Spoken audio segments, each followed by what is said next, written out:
Welcome back to another episode of the Smith Boys Podcast. Clickety clank of the drinks, brother.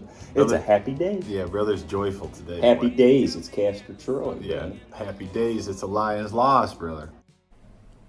I enjoy destroying lives. It sure is. Yeah, brother. This is Sunday post-game recap. Lions versus the Bears. Did you just get out of prison? I'm Prison Mike. I'm Prison Cam. It's Anyways. cold outside, brother. Yeah, it is. Baby, it's cold outside. Brother, the Lions lost to the Bears. Yes. 28-13 is the score. There's 40 seconds left. Second and 11. Bears are about to kneel It's down done. and win this game. It's done. The 4-8 Bears are going to move to 5-8. The 9-3 Lions will fall to 9-4 as the Bears win this game 28-13. And brother, I got to say, this was a very, if you're a Lions fan, which we are not. They're savage animals. They are people that are sick, really sick. We are Lions viewers because we live in the Metro Detroit area. Observers. We live in the Metro Detroit area, have grown up watching this team our whole Yeah, lives. I'm an observer of the Lions. If you are a Lions fan, then this game, frankly, you're a little concerned. I would say, is this an SOL game? This was totally an SOL game, and I wanna hearken this back to earlier in the season against the Baltimore Ravens, Now we go to school. where they lost, I don't know, 100-6, Talk to me, brother. whatever it was. 38-6, yes. Since that time, the Lions are now 4-3. 4-3. Since that time. Yeah. Over that course of that 7 games. Yeah. Now, this team, although 4-3, when you go back 7 games, over a 7-game stretch, you go 4-3, it's not bad. not You're bad. all right. Yeah. It's not bad. But when you bring into those games, let's look at the context of those games. It'd be a lot cooler if you did. Not good, brother. Well, not good. The Bears game you got, I'm going to say it, a lot of people got upset when I said you got lucky winning that game.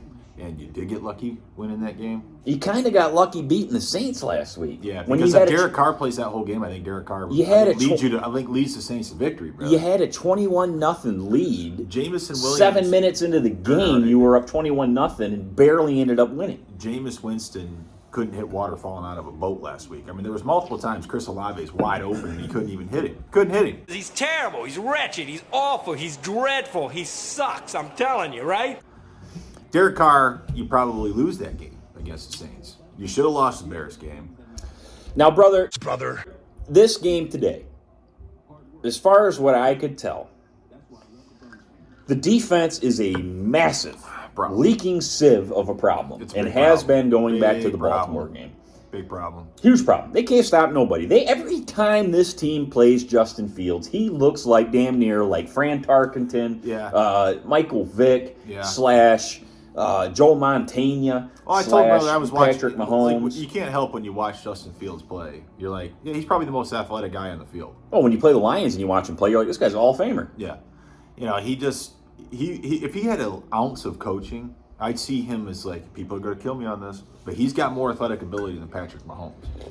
But he's more athletic. He's got more athletic ability. The problem than is Mahomes. again is like his accuracy is not as good as Mahomes. Nowhere near as good. He as don't Mahomes. have the coaching. He don't have the weapons on offense, and he No. don't have the O line. His O line sucks. Yeah. And he's got DJ Moore and a bunch of bums. Yeah. Throwing the ball that he's throwing the ball to. Yeah. And Komet's not bad, but- And DJ Moore to me he's a nice player, but people act like DJ Moore is like DeAndre Hopkins or something. No. He's not. I mean, He's not even on my route first down. He's a nice player. He's not even. But to me, DJ Moore's not even like he's not even a top 15 receiver in the league. No, 20. He's a nice player. He's a good player. He's a nice player. Yeah. Another point I want to take away from this game, brother, is the offensive line got bullied. The offensive line got beat up in this Taylor game. Decker had a rough game. Speak the King's English. They don't belong to Taylor Decker had a rough game, and I have said this for years. To me, Taylor Decker sucks. Tell him, Jerry. Wow. Taylor Decker is like the reincarnation of Jeff Backus from like the early 2000s. Yeah. He's a guy that I look at, and he's kind of a jag. He's kind of just a Just a guy. guy. He's a nice-ish player. He's a top half of the league tackle. Top half of the league. But Lions fans have this delusion of always overvaluing their own, overhyping their own. Like Taylor Decker is like some kind of top 5 left tackle in the league. He's not. No. He's not even top 10. He might be like 15 or 16. He's right in the middle. Yeah. Because he got beat like a redheaded stepchild today multiple times Yeah. from multiple different guys. Montez Sweat, he had this like really good bull rush a couple times on him. Hey, It just pushed Decker right into Goof. Yeah, and right Sack. into. And we'll get to Goof in a minute. No, I'm just getting warmed up. But it was not a good day for Taylor Decker. It wasn't a good day for the offensive line in general. I don't know what happened on the Glasgow Goff snap that cost was that a touchdown that ended up they score on that? The penalties, tons of penalties yeah, I think today. the Lions had 8-9 penalties. I think the Bears had like 3. And then Goff, another 3 turnovers, 2 interceptions and the fumble snap. Dan Campbell going for it again on Fourth fourth and down 10. multiple times. It was 4th and 1 or 2 from their own 34-yard line. Yeah. And they got stuffed. Well, and then they had the challenge that they used on a pass that Kmet clearly caught. So that wasted a timeout that you needed in the third quarter. You feel good right now, but later on, you're gonna feel that you wish that you didn't do that. Yeah. In the second half, you know what I mean? When they used and Campbell's never won a challenge all season. Yeah, long. but he's also only had 2. Well, this was the third one. Yeah. So I'm not going to bust I'm not his going to balls kill him over on that, but how But still, it's like yeah. that was not a challengeable. Like, why would you challenge that play? It looked like. I mean, I'm not. Dude, his I'm- hand, Kmet's left hand clearly got underneath the ball. Yeah, Like, but it was a catch. No, when no you're watching question. it live time, though, I blame more the viewers up in the press I know. box. I blame more the viewers in the press box radioing down to Campbell and saying, "Yeah, challenge that," because he's got guys in the box, that are controlling that. Yeah, shit. okay, but Those guys screwed him because those guys should have been like, "Yeah, he caught it. Don't challenge it." yeah, but coaching in general today was suspect. No, I mean, the penalties, the lack of discipline, the play the calling, play on calling offense on was offense in terrible. the second half. In the third quarter, I think you went 3 and out 4 straight times. Something like that. It And wasn't then I think good. the 4th time you fumbled it. I think that was the fumbled snap. Jamison Williams, I don't know if he played today. He had one target there at the very end where it was picked off by that number 49 of the Bears. That was the one target. But Goff was under duress, dude. He couldn't step into the throw. There was multiple times. The second target, that was the second target. The other target was when Goff underthrew him and J-Mo was shaking his head, you said? Mm-hmm. Yeah, so...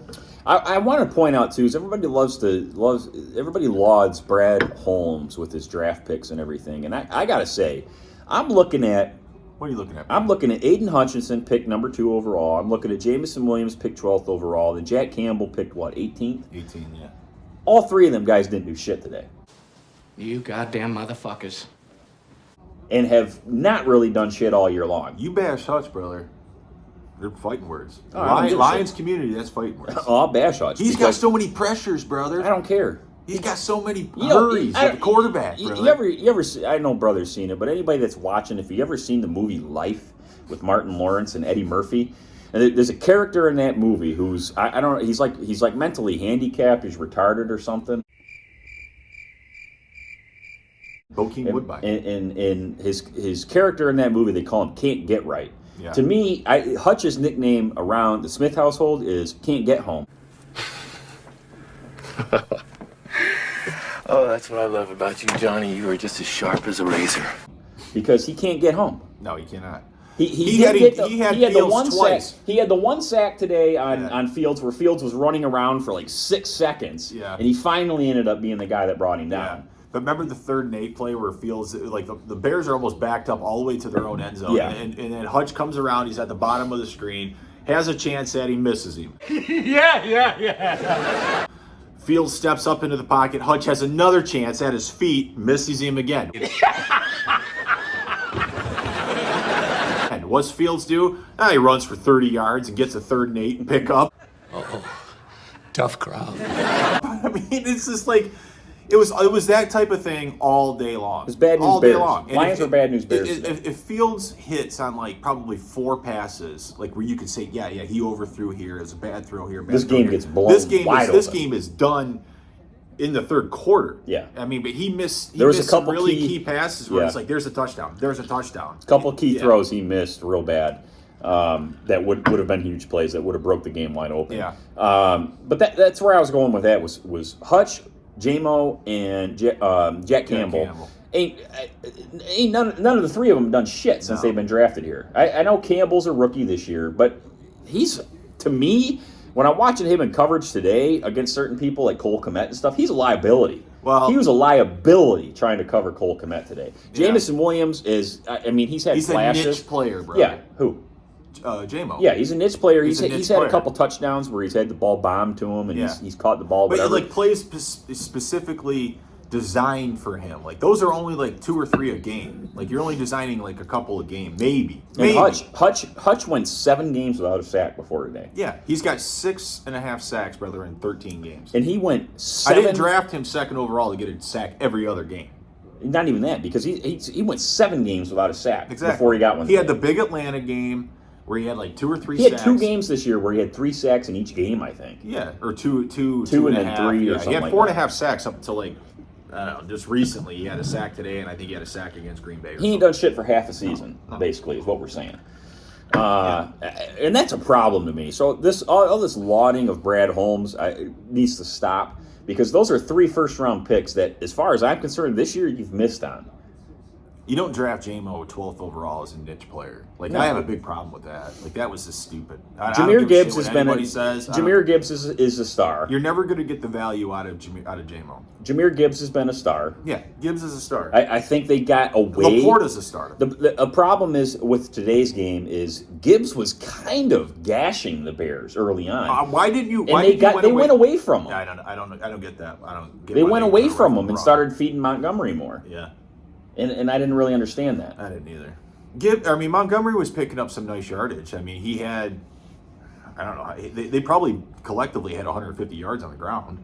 I mean, they had gashes, they had holes. Yeah, they were picking up yards. The problem, I thought, really was anytime they relied on Goff, the pass rush of the Bears was making it really horrendous for him. Goff is immobile, he's got a weak arm, and when he can't step into his throw, he doesn't have the arm strength to really get it out there. I mean, that was apparent numerous times today to me. He was very inaccurate today, too. Yeah, he was throwing at feet, throwing behind. Like, even, there were some tight window throws, like a couple of the St. Brown's drops were like freaking tight windows. And he just was like, it was behind him. Or it was like, Yeah. I mean, and I'm not going to kill St. Brown because he's the best player on the team. Yeah. But you go future look at this team, brother. $40 million for Jared Goff. Oh, you can't bring back. It was. What are you doing with Goff, dude? Because I think it's becoming more apparent. He's got 9 turnovers in the last 3 games, Frig. It's 9 turnovers.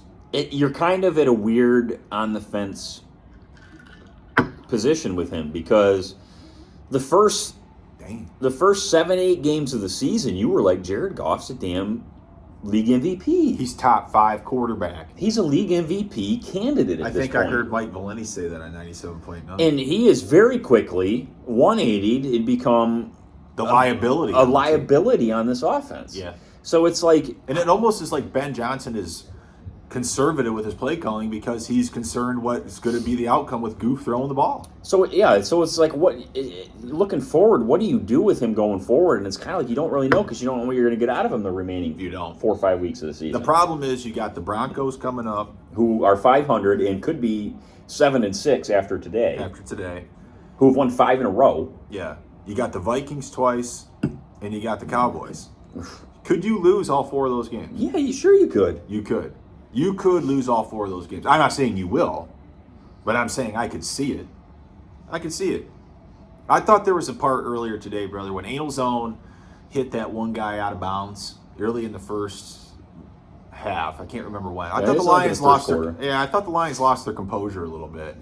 They had 2 back-to-back 15-yard personal fouls because Glasgow had the tripping penalty. And then Anal Zone did that. I was like, you guys are just undisciplined. Well, they're just undisciplined playing. They are undisciplined, brother. They're coached by a dumb shit asshole. Oh boy. 4th and 10, going for it, brother. Brother, Dan Campbell is a baboon idiot. He is a baboon's ass. Anybody that continues to support Dan Campbell, I'm sorry, I don't get it. I get that you love this rah-rah, he's a red ass, You know, I don't care if you got one ass cheek, 3 toes. I will beat your ass. All this little. Is he saying the person has one ass, cheek, and 3 toes, or I have one ass and 3 toes? I'm going to still beat your ass. I think What's he mean? I by think that? he was insinuating that he himself only had one ass cheek and 3 toes, and he would still beat your ass, who has both ass cheeks and all 10 toes. Doesn't matter if you have one ass cheek and 3 toes. I will beat your ass. I think that's what he meant, because otherwise you're just beating up a disabled person. Yeah. Which was like, yeah, I would hope he would beat up a guy that only had 3 toes and one ass cheek. I was wondering about that. I've wondered about that too, so I'm glad you brought that up. But to me, he's a baboon's ass playing coach. I'm an asshole, so. He's playing dress up as a head coach in the NFL. I'm going to take the plane up from 500 feet to 50,000 feet. I love this guy. You're still 9-4. Sure. You're still 9-4. You got everything in front of you.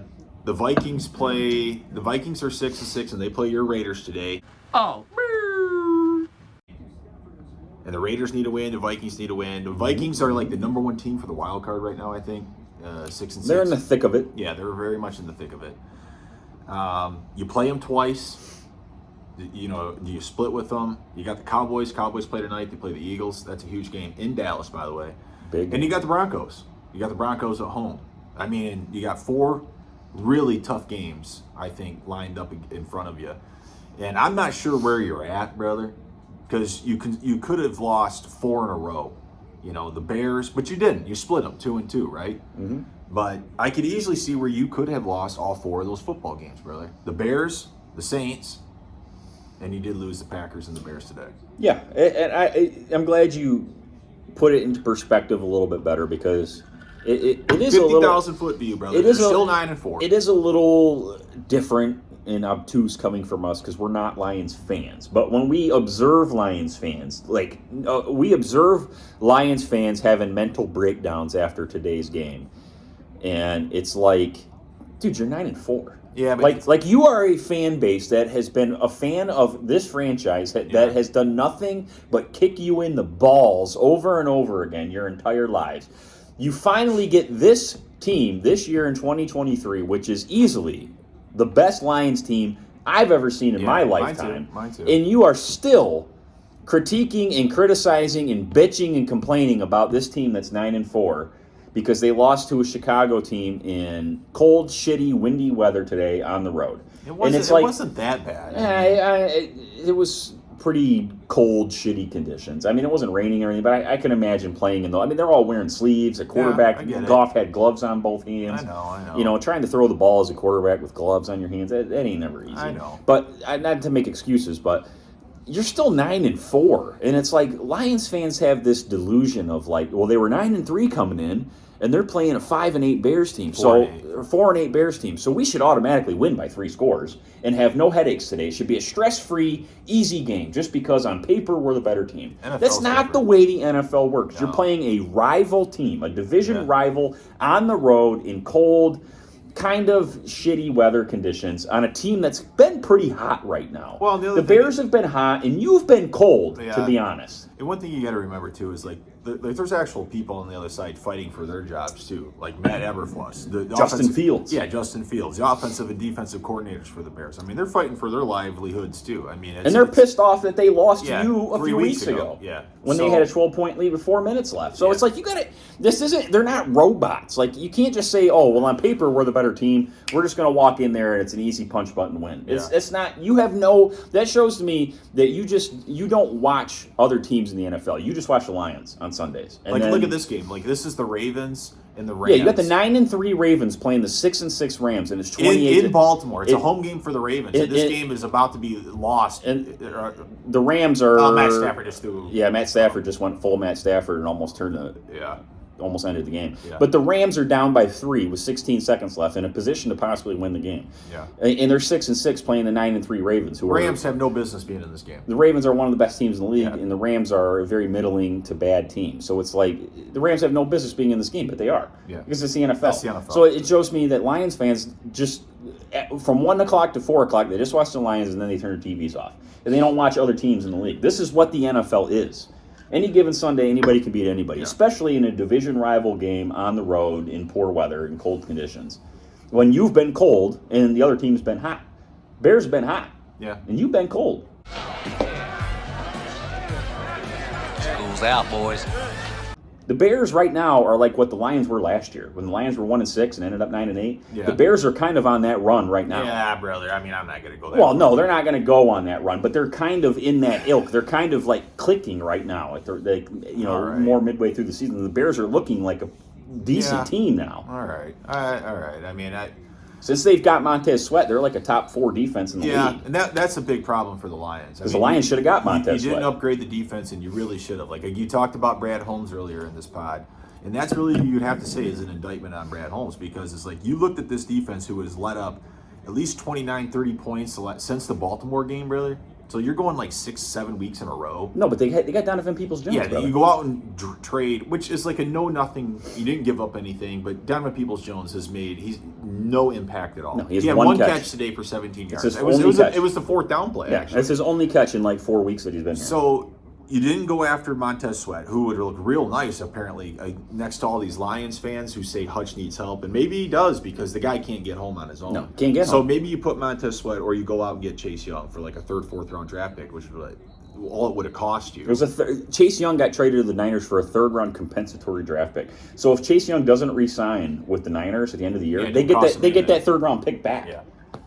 They traded for literally nothing. I'm telling you, it's little stuff like that where it's like, You don't know what the hell you're doing. yeah, you make these mistakes and it really bites you, because defense you have to have a defense, dude. You got to get stops. I mean, you just got to be able to get stops. Yeah. Chicago got huge stops in that 3rd quarter. You went 3 and out 3 times in a row, and then the 4th one you fumbled on it. I mean, that was the ball game right there. That really was the ball game. The Bears have a piss poor offense and put up damn near 30 points on you. Yeah. You can't do that. Yep. And they should have been more if Justin Fields has any accuracy whatsoever. And that game was out of control. And you have a damn good offense and only put up, what did they put up, 13? Yeah. On the Bears. Yeah. So it's like, defense is where, defense still wins championships as far as I'm concerned. Yes, it does. So you got to have a defense. Got to. Well, brother, we'll do our own pod on the next week's one coming up with the pregame. Where they play the Broncos next week. Yeah. So we'll do a pregame pod on that, kind of break down that game. We went a little long on this one just because. I deserved it. It was such a frustrating watch as the team looked like shit. I thoroughly enjoyed that. Oh, yeah, I enjoyed it too, yeah. But, I mean, it was just like, I don't know, it was just frustrating because it was just so ugly. It was an football ugly from the Lions game. trainers. It was an ugly game. Yeah, until the next one. Smith Boys, out. See you. And he calls me a jackass. He's a jackass.